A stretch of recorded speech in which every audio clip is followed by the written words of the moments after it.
आज संसद भवन में एक सिक्योरिटी ब्रीच हुआ जिसके चलते पार्लियामेंट हाउस में अफरा तफरी का माहौल हो गया।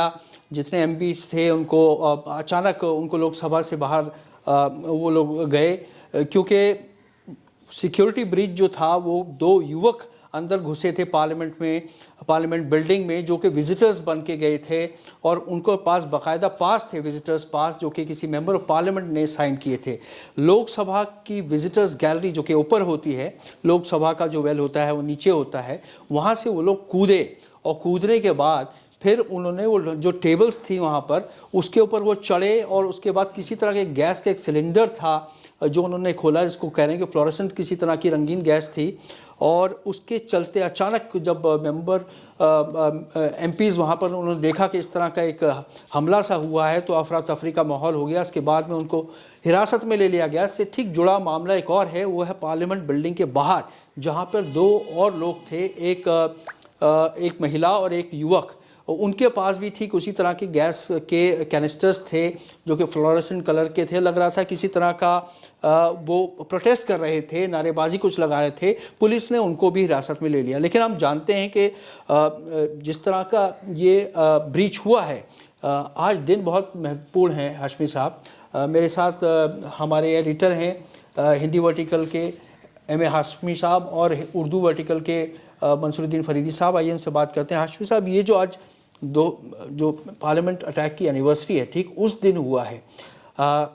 अभी तक ऐसा लगता है कि सांकेतिक था ये, लेकिन सांकेतिक होना और पार्लियामेंट के अंदर ब्रीच हो जाना, यानी कि दो गैस मेटेलिक सिलेंडर्स ले जाना ही अपने में बहुत बड़ी एक चिंता का विषय है। क्या कहेंगे आप? देखिए, बात निकली है तो दूर तक जाएगी। जाहिर सी बात है कि वो दो लोग जो अंदर थे वो भी पकड़े गए हैं, बाहर वाले भी हिरासत में लिए गए। पूछताछ जारी है। जाहिर सी बात है कि जितना ज़्यादा पूछताछ होगी और उस बात आगे निकलेगी।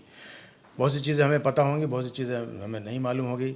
लेकिन एक बात तो ये है कि जो भी आया था, जो 4 लोग थे, जो अंदर थे, 2 बाहर थे, वो एक योजना के तहत आए थे।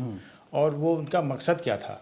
क्योंकि जिस तरह की सिक्योरिटी होती है लोकसभा के अंदर, राज्यसभा के अंदर और बाहर, वो उस तरह से उसको लांग के जाना। और जाहिर सी बात है, आपको भी पता है कि जब भी कोई जाता है विजिटर गैलरी तक, तो कोई भी एमपी जो है उसको रेफ़र करता है, उसके बाद ही वो जाता है। तो उससे भी पूछताछ होगी कि वो उसको किस तरह से जानता था और उसने दिया या उसके किसी आदमी ने दिया है। क्योंकि एमपी जो होते हैं वो खुद अपने हाथ साइन नहीं करते, उनके असिस्टेंट भी होते हैं, वो लोग भी करते हैं और दे देते हैं। तो बहुत आगे तक बात जाएगी। और बिल्कुल सही बात है, सुरक्षा में बहुत बड़ा झोल है ये। और वो भी नए पार्लियामेंट में, कि नए पार्लियामेंट से उम्मीद की जा रही है कि वहाँ सुरक्षा ज़्यादा व्यवस्थित होगी बनिस्बत पुराने के। नया सिस्टम होगा वहाँ पे, और वहाँ से उसके अंदर चले जाना, फिर कूद जाना, उसके सिलेंडर्स कैसे आ गए उनके हाथ में, वहाँ तक ये बड़ा मसला है और बहुत गंभीर बात है। और जब तक इसकी पूरी तरह से छानबीन नहीं होगी तब तक बात जो है आगे निकलेगी नहीं। बिल्कुल। एक क्योंकि चारों लोगों को हिरासत में ले लिया गया और जैसे कि हाशमी साहब बता रहे हैं, एक पूरी एक कॉन्स्पिरेसी है, एक प्लानिंग के तहत ये किया गया है, तो उसमें काफ़ी गहराई है और काफ़ी गंभीर मामला है। हम आपको संक्षिप्त में बता दें कि पार्लियामेंट की सिक्योरिटी का सेटअप क्या होता है। जब कोई पार्लियामेंट के अंदर कौन लोग जाते हैं, या तो आप सांसद हैं या फिर आपका स्टाफ है, सांसदों का स्टाफ होता है, या फिर जो लोकसभा और राज्यसभा के सेक्रेटेरिएट का स्टाफ होता है वो वहाँ पर मौजूद होते हैं, सफाई कर्मचारी होते हैं, कैंटीन में वहाँ पर स्टाफ होता है, बैंक में जो कर्मचारी हैं वो लोग होते हैं। लेकिन सभी को एक मल्टीपल लेयर की सिक्योरिटी से गुजरना होता है। फ्रिस्किंग होती है, इसमें ज़ीरो टॉलरेंस होती है, चाहे वो कोई भी शख्स हो। अगर गाड़ी की बात करें तो उसमें स्टिकर लगा होना चाहिए, उसकी अलग जगह एलोकेट की जाती है जहाँ पे पार्किंग होती है, वहाँ पे भी बड़ी सख्ताई रहती है। लेकिन अब क्योंकि न्यू पार्लियामेंट बिल्डिंग में, जो नई बिल्डिंग के अंदर पूरा सेशन चलने लगा है, तो संभवतः कोई लूप होल रह गई। लेकिन फैज साहब, जो हाशमी साहब ने बात की कि एक पूरी प्लानिंग लग रही है, अभी तक जो लोग पकड़े गए हैं और अलग अलग बता रहे हैं कि पंजाब का है एक व्यक्ति जो है महाराष्ट्र का है।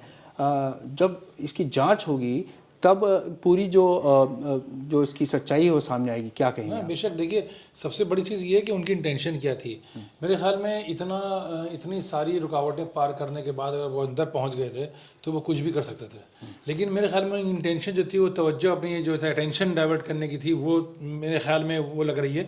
क्योंकि जब वो इतनी सिक्योरिटी क्रॉस करने के बाद वो सिलेंडर टाइप की कोई मेटल ले जा सकते हैं तो वो हथियार भी ले जा सकते थे अंदर। तो उनका मेन मकसद तो यही लग रहा है कि वो एक तवज्जो चाह रहे थे अपनी तरफ से, या किसी भी जो इंक्वायरी में बाद में सामने आएगा किन टॉपिक्स को उभारना चाह रहे थे वो उसको उभारना चाह रहे थे। लेकिन सबसे बड़ी चीज़ ये कि अगर वो कूद गए तो कूदना तो एक मामूली बात है कि एक आदमी कूद जाए कहीं से तो कोई भी कूद सकता है।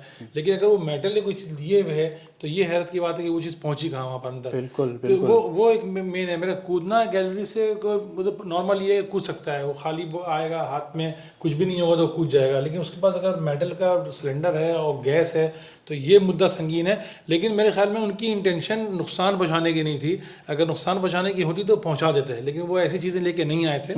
आगे इंक्वायरी में खुल के आएगा, क्योंकि उनका मकसद ये था धुआं फैलाने का। मकसद ये था कि जो फोटोग्राफ आए तो उसमें धुआं फैला हुआ है। तो ये ज़्यादा खेल जो लग रहा है वो अटेंशन का ही लग रहा है, अटेंशन सीख करने का था। लेकिन महत्वपूर्ण बात यह है कि वो वहाँ तक पहुँच गए, और वहाँ तक पहुँच जाना ही ये बताता है कि उनमें बहुत ज़्यादा किसी तरह का मोटिवेशन था। बाहर जो लोग थे, जो दो पकड़े गए, वो भी कुछ नारेबाजी कर रहे थे। पार्लियामेंट बिल्डिंग के अंदर, लोकसभा के अंदर, वहाँ पर टेबल्स के ऊपर चढ़ना कूदना, ये अपने में ही एक बहुत ही अलार्मिंग सिचुएशन है। फ़िलहाल जो पार्लियामेंट की सिक्योरिटी होती है अंदर, जो पार्लियामेंट के अंदर पुलिस का कोई दखल नहीं होता। दिल्ली पुलिस पार्लियामेंट बिल्डिंग के बाहर रहती है। जैसे ही कोई व्यक्ति पार्लियामेंट बिल्डिंग के अंदर घुसता है तो watch and ward security setup होता है, जो कि लोकसभा के अतिरिक्त आता है, लोकसभा सेक्रेटेरिएट के अतिरिक्त आता है। वो सिक्योरिटी का फिर चार्ज ले लेते हैं और फिर वो मल्टीपल चेक्स करते हैं जब तक कि व्यक्ति पार्लियामेंट लोकसभा या राज्यसभा नहीं पहुंच जाता। ये अपने में ही एक बड़ा गंभीर इंसिडेंट हुआ है। फिलहाल चारों व्यक्तियों को पुलिस ने हिरासत में ले लिया, उनसे पूछताछ कर रही है। जाहिर बात है उनको गिरफ्तार भी किया जाएगा। पार्लियामेंट स्ट्रीट पुलिस स्टेशन जो है वहाँ पर उनको ले जाया गया है, जहाँ पर कि दिल्ली पुलिस की स्पेशल सेल, इंटेलिजेंस ब्यूरो के अधिकारी और वॉच एंड वार्ड के जो स्टाफ हैं वो भी एक जॉइंट इंटेरोगेशन कर रहे हैं। हम उम्मीद करते हैं कि जल्द ही इस पूरी बात का खुलासा हो जाएगा कि आखिर ये कौन व्यक्ति थे जिन्होंने पार्लियामेंट हाउस में अफरा तफरी मचाई।